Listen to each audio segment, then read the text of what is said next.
7h16, l'économie, André Lezecrouc-Pietri. Alors, vous avez attentivement, comme beaucoup, écouté hier soir Emmanuel Macron.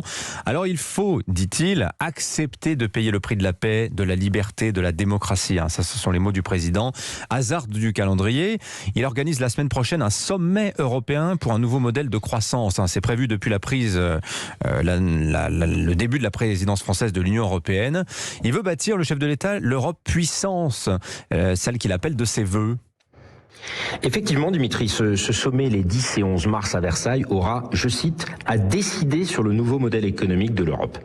Mon sentiment est que pour un nouveau modèle de croissance et d'innovation, il va falloir une nouvelle méthode et une manière très différente de penser l'action publique. Alors qu'est-ce qu'il faudrait changer, André ? Il va falloir tout d'abord apprendre à penser l'improbable. Dans cette époque où l'interconnexion des sujets politiques, économiques, technologiques accélère les évolutions et rend ce siècle réellement exponentiel. Vous vous souvenez, les courbes du virus ont rendu ce concept compris de tous.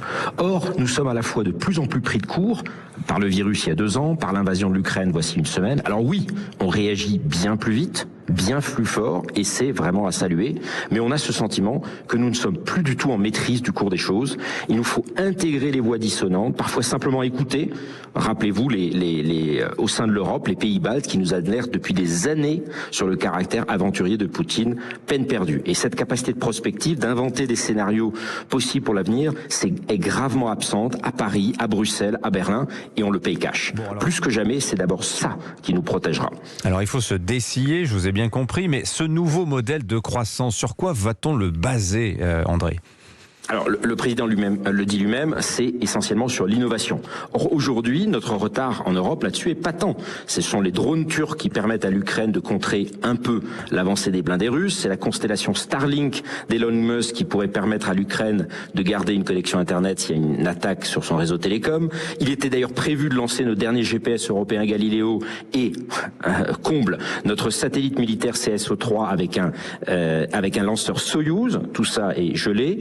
Au-delà de la dépendance du gaz russe qu'on connaît bien, il y a aussi notre incapacité pour l'heure à développer des éoliennes sans terres rares chinoises, des batteries sans lithium australien. Donc le chantier, vous voyez, est colossal. Il va falloir presque tout changer. L'inefficacité du saupoudrage, rien que sur le dernier programme de recherche européen, il y avait 39 000 projets, autant dire aucune priorité.